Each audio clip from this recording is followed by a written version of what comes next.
आपका भी स्वागत करता हूँ, अभिनंदन करता हूँ। इस मंच को बड़े खूबसूरती के साथ संचालित कर रहे नसरुद्दीन मुखिया जी, मैं आपका शुक्रगुजार हूँ।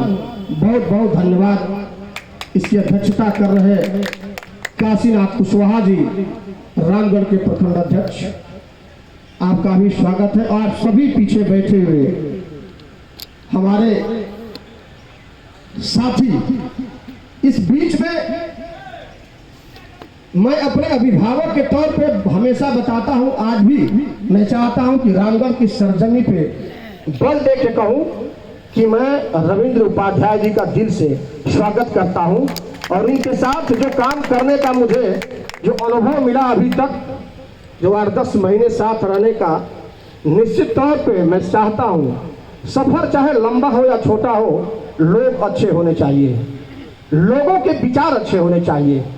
मैं आप सभी को प्रणाम करता हूं। आप सभी 2 बजे से ही आकर बैठे हैं, चाहे वह रामगढ़ के अभिभावक हो चाहे नौजवान साथी हो, आप सभी का मैं शुक्रगुजार हूं, एहसानमंद हूं कि आप सभी ने इस काम धाम के जीवन में छोड़कर 2 बजे से ही आकर जन स्वराज की ताकत को मजबूत करने के लिए आप बैठे हैं। यहाँ बैठे मीडिया के प्रभारी जी, हमारे चंदन जी और हमारे अनुज भाई, आपका भी बहुत बहुत सहयोग रहा, मैं आपका आभारी हूँ। और आप जैसे लोग इस रामगढ़ के लिए नहीं, देश के लिए आईना है। हकीकत बयां जब करते हैं आप, तो देश की सियासत हिलने लगती है। मैं शुरू करता हूँ, दिल्ली से ही चलकर आ जाता हूँ इस पावन पवित्र भूमि रामगढ़ की धरती पर। 2006 में यहाँ सरकार बनती है, जिस सरकार में आज भी हम आप बसत कर रहे हैं। बहुत छोटी छोटी बात करेंगे, जो बीती हुई बातें हैं हम आपको कोशिश करेंगे कि आपके मन मिजाज तक पहुंच जाए मेरी बात। इस सरकार ने कहा बिहार में 40 लाख लोग, बहुत धीरे बोलेंगे समझने के लिए, 40 लाख लोग जिनके पास जमीन नहीं है, मकान नहीं है। इस सरकार ने बोला, हमने नहीं बोला, इस सरकार ने बोला था। जिस सरकार को हम आप वोट देते हैं, क्यों वोट देते हैं उस पर चर्चा करेंगे। अभी आंकड़े पे हम रहेंगे।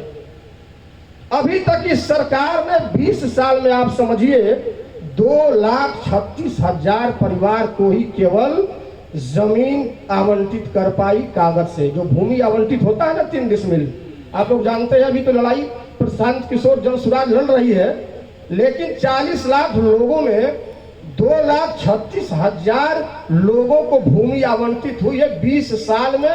इस एनडीए की सरकार ने किया है। समझिएगा, भूमिहीन कितने लोग? 40 लाख लोग। जमीन कितनी आवंटित हुई? 2,36,000। अब एक और आंकड़ा इसमें है, 2,36,000 में जमीन मिली किसको? केवल 1,20,000 लोगों को। और 1,16,000, 1,26,000 लोग क्या कर रहे हैं? हाथ में जमीन का कागज है, लेकिन जमीन पे जमीन नहीं है। इस सरकार का यही है आपके साथ खिलवाड़। 40 लाख में 39 लाख लोग आज भी खुले आसमान में जीने के लिए बाध्य हैं। इस सरकार की देन है, इस सरकार की देन है कि बैठने वाले सदरुल खान हो और चाहे आनंद सिंह के पिता बब्बन सिंह, इस सरकार ने फर्क किया अपनी सोच से। तब हम महसूस किए को मुसलमान है मैं हिंदू हूं। तब मैं महसूस किया वो अगला है मैं पिछड़ा हूं। तब मैं महसूस किया कि 1585 से लेकर अगला पिछले की राजनीति करने वाले लोग हमें इतना बांटे कि दलितों में महादलित बना बैठे, अगले में पिछड़ा बना बैठे, सवर्ण में न जाने कई लोगों को कई जगह कई घाट बांट दिए। आज लोग परेशान हैं कि मैं जाति बताऊं या धर्म बताऊं, अगला बताऊं, पिछड़ा बताऊं क्या मैं? इस देश की राजनीति आपको हमको इतना तोड़ा कि हम टूटते टूटते आज एक व्यक्ति में जाके सिमट गए हैं। समाज और सामाजिकता की पहचान नहीं रह गई है। इस बात को हमें समझना होगा। अभी आज का एक न्यूज आया, मेरे बड़े भाई साहब ने मुझे शेयर किया, बिहार में 70,000 करोड़ का घोटाला हो गया है। अभी मैं पूरा पढ़ा भी नहीं हूं, गजब घोटाला हो रहा है। अगर एक व्यक्ति 13 करोड़ की आबादी है, आप महसूस करें एक आदमी में 55,000 रुपया से ज्यादा है। का ये गमन है? एक एक आदमी पे 55,000 रुपए से ज्यादा का गमन इस सरकार ने कर लिया हमारे आपके रुपए को। हम आप बड़े गर्व से कहते हैं इस रामगढ़ के लोग राजद के यहाँ कौन है भाई? सांसद हैं। विधायक भी कौन है यहाँ? बीजेपी के। समझिएगा, दोनों कद्दावर नेता, मैं कहता हूं इस मन से कि रामगढ़ के लोगों ने साबित कर दिया ये दोनों बड़े ईमानदार नेता हैं, राजद भी और भाजपा भी। मैं पूछता हूं यहाँ रामगढ़ की धरती पर कि यहाँ दाखिल खारिज बिना पैसे का होता है क्या? होता है बिना पैसे का दाखिल खारिज किसी गरीब आदमी का? होता है? यहाँ कलेक्टर सर्टिफिकेट का वेरिफिकेशन बिना पैसे का होता है थाने में? बिजली बिल अफवाह नहीं आ रहा है गरीबों के घर पे, जिनके घर में एक बल्ब बढ़ रहा है, 5-5 हजार का बिजली बिल आ रहा है।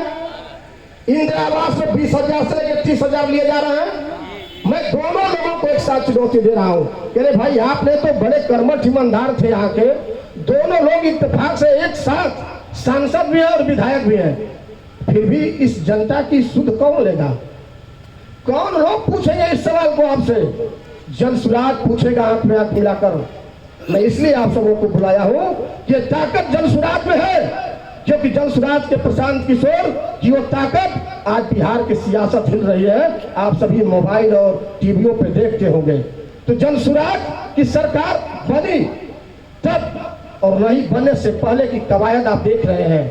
प्रशांत किशोर नंगे पैर चलकर, पूरे शरीर पे कीचड़ लेकर बिहार की बदहाली को बदलने के लिए आपके गांव गांव घूम रहे हैं। अभी एक आंकड़ा आया था कल, किसी ने पूछा कि आपके पास इतने पैसे कहां से आते हैं? प्रशांत जी ने बड़े मुस्कुरा कर कहा था, मैं वो आंकड़ा बताना चाहता हूं कि 5,000 फोर व्हीलर का खर्च एक दिन का एक हेलीकॉप्टर अकेले ले लेता है।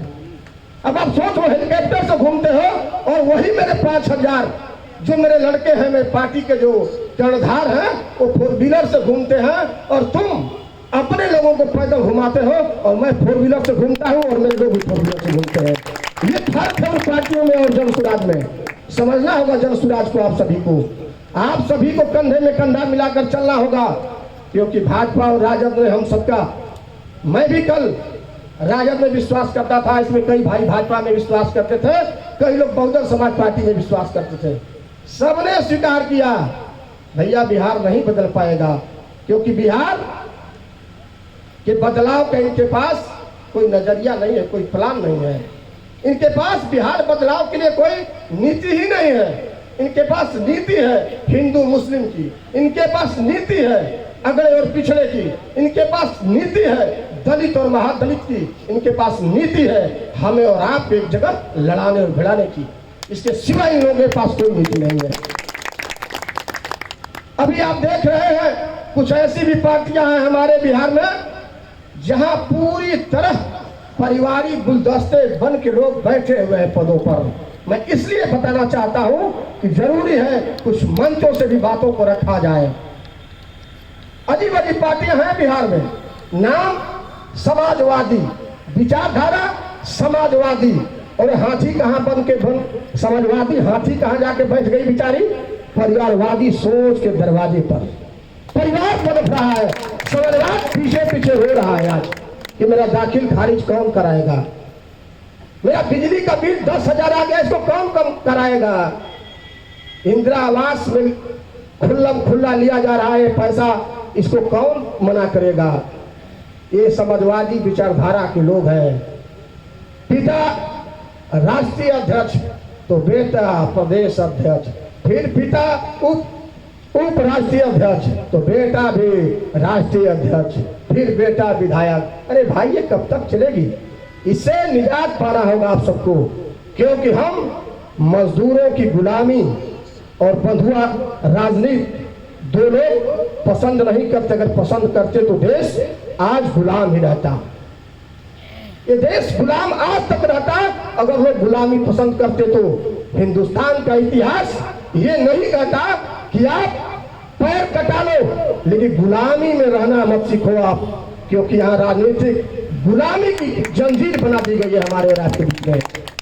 आप सभी अपने गांव में देखते होंगे जिनके पास बिजली का बिल जो लोग जमा करते हैं, जिनके पास एग्रीमेंट है उनके मशीन तक खंभे और तार नहीं है, जिनके पास कुछ नहीं है उनके यहाँ 10-10, 20-20 खंभे गाड़ के उनके घर तक, उनके मशीन तक बिजली पहुंचाई जाती है, क्योंकि वो राजद और भाजपा का झोला ढोने में अव्वल नंबर 1 दलाल व्यक्ति है। और आपका इसलिए नहीं किया जाता कि आपसे दलाली और ठेकेदारी नहीं होती, इसलिए आपका बिजली का बिल तो आता है, बिल तो देते हैं, लेकिन न वहाँ खंभा रहता है न वहाँ तार रहता है। आप भगवान के भरोसे जीते हैं, क्योंकि वह तार जब टूटेगा तो बड़ा एक्सीडेंट होगा, आग लगेगी तो भी झोपड़ी जलेगी, गिरेगा तो गरीब जलेगा, दोनों में फर्क है। हम अगर आप नहीं समझे तो एक एक दिन करते करते हमारे इस रामगढ़ के समाजवादी अस्तित्व का सफाया हो जाएगा। इसलिए आप सभी को इस जन सुराग पार्टी के नेतृत्व ने आज बुलाया है कि आपको आने वाले 2025 के उस चुनाव को स्वीकार करना होगा चुनौती के रूप में। अगर आप स्वीकार नहीं करेंगे तो फिर उन दलालों को, उन बेईमानों को स्वीकार करना होगा 5 साल, और उन पार्टियों को स्वीकार करना होगा 5 साल। इन्हीं सभी बातों के साथ आप सभी उपस्थित हैं, आप सभी को बहुत बहुत धन्यवाद, प्रणाम, जय हिंद। और मैं एक बार नारा देना चाहता हूं, क्योंकि मैं 10 बजे का ही यहाँ आ गया हूँ कार्यक्रम की तैयारी के लिए, तो एक बार मैं जोर से नारा दूंगा और चाहूंगा कि उसकी दूनी ताकत से आप उधर से आवाज दे, जय बिहार, जय बिहार, जय बिहार। बहुत बहुत धन्यवाद, धन्यवाद।